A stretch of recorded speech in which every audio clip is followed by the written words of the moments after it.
31 report today that Nick Saban might be interested in coming back to coaching. What would be your reaction if Nick Saban returned to the field? I wouldn't be surprised. I kind of always thought that was going to happen. I kind of thought it happened after 1 year, but and I say that just because even seeing recent stuff with him and talking to him on the phone, I first thought I have no knowledge that he's coming back. I mean, he does. I just he's so sharp still. I almost feel like it's a waste that he's not. No disrespect to the media and what you guys do, but his ability to coach players and change lives in that, and he's so good at.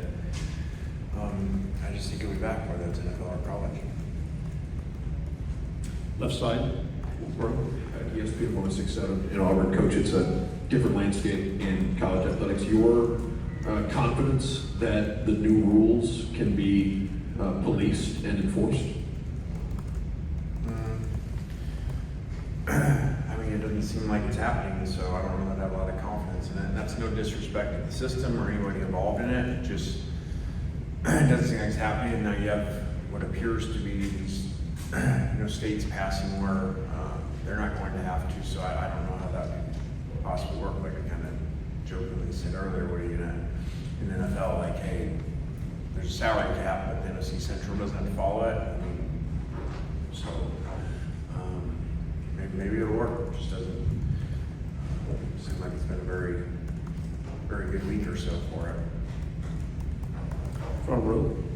Dick Cox with Indy Sports and Cox Sports Broadcasting. Coach, do you feel like coaches today would rather go and maybe get a player in the portal that they know has got that college experience, and you don't have to take the time to try to develop them as a freshman, and then if you do, then there's no, sure bet that that freshman's going to stay with you for 4 years? What do you think that most coaches are doing?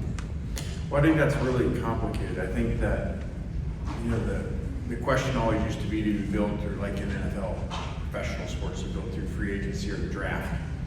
And teams have their ideas with that. The problem with this is it's not, do you build through free agency in the portal or do you build through the draft?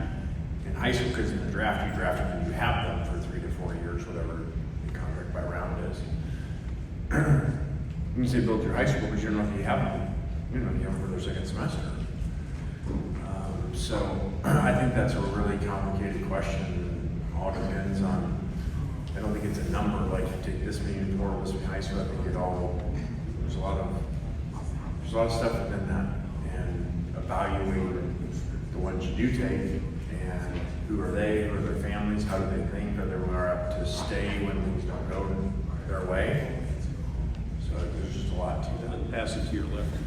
Hey, Coach Michael Bronner, WNSP in Mobile. You talked a little bit about it upstairs, but can you address your relationship with Hugh Freeze? Obviously, you have a lot of fun on social media with the golf and the fishing, but you guys are linked between both being at Ole Miss and then rumored Auburn job before he got it. If you could just talk a little bit about y'all's relationship.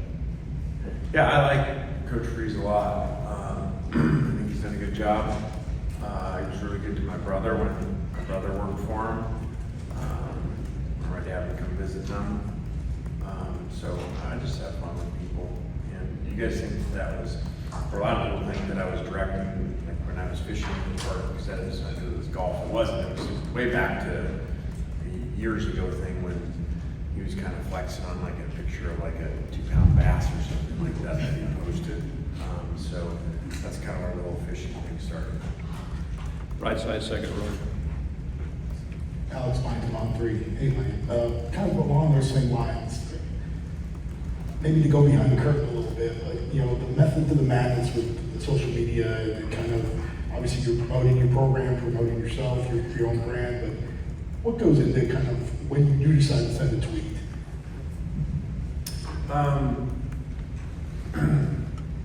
Chris Lowe asked me before, he's like, man, you seem really like quiet today, like, no kind of like lines that you're giving people and stuff. And I said, some of that, a lot of that was by design.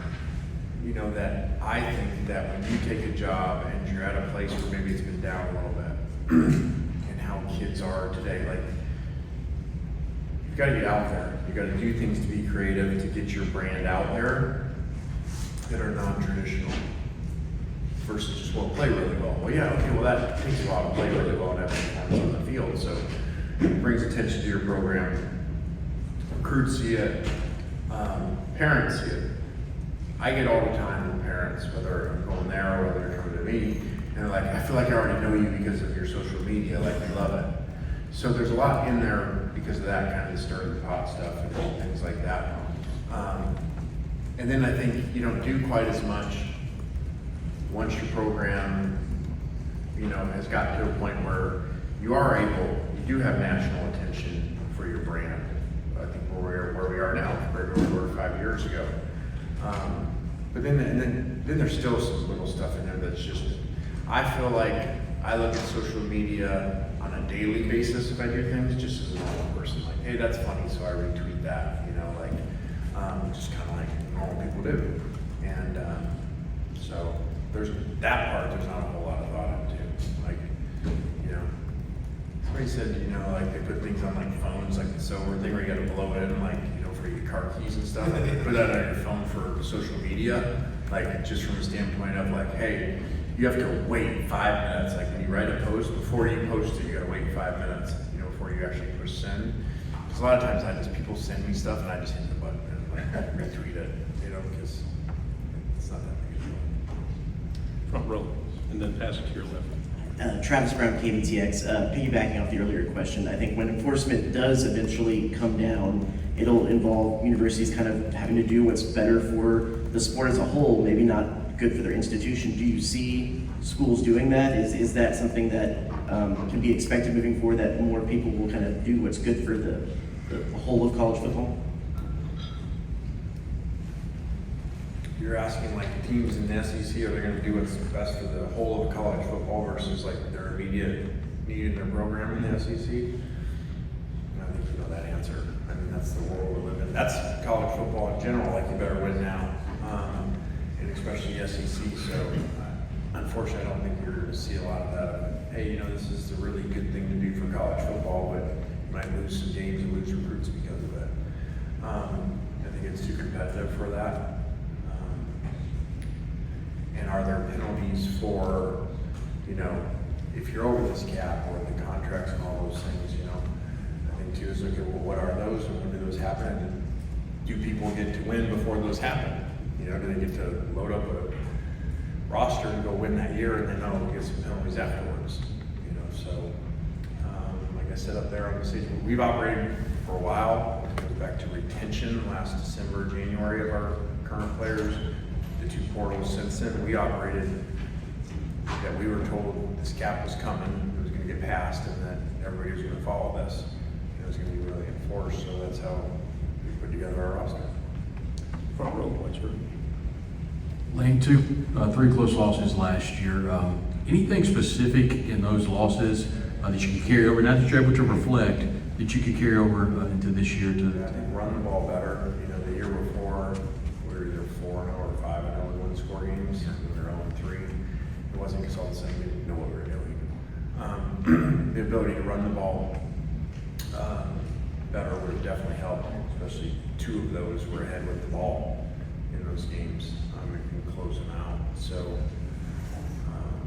I think that's a big one. But I also I'm not making the excuse like, oh, he doesn't even care about getting better. But I also don't go change a program because some one-score games one year go one way, the next year they go the other way. That's just really how it normally ends up happening over time. Just usually not in 1 year and then 0-3 the second year. Right here in the middle, third row. Lane, real quick on your social media strategy, what's the story behind your profile picture? There's like a cartoon bee on your shoulder in it? Yeah, that's been a long time. I forgot about that. That was actually a Tennessee fan, and something to her daughter that was really, impactful. And the story, when I remember reading it, was something that she had sent me. So it was something to do with that. I forgot about that. Right side, 4th row.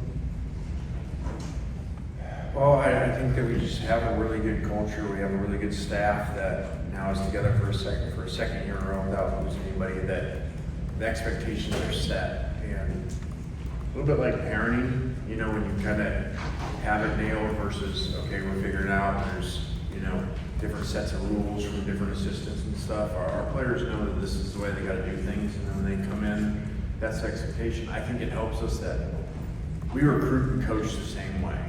We don't, when you come on your recruiting visit, we don't like have all this fluff and all this stuff like around it, like, and then treat you one way. Like a lot of programs, and then when you get there, also it's like, whoa, this isn't what you were like in recruiting. So kids don't come to us if that's what they're looking for. They understand like this is how we are. So I think that helps too. Left side, third row. Tyler Shaw with KB6 and College Station. With the new conference and the new schedules now, do you miss not playing Texas A&M now? Not having a new schedule?